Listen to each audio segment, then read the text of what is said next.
Dragi poštovani gledalci, dobrodošli na YouTube kanal. Prema nezvaničnim saznanjima, poznati youtuber Baka Prasi završio iza rešetaka. Tačnije da je uhapšen.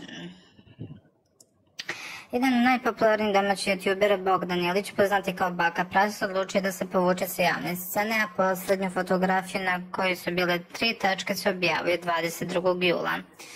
Od tada popularan youtuber nije obavljivao fotografije sve do danas kada je podijelio fotografiju na kojoj je pozirao u zatvorskom odjelu, što je mnoge iznenadilo.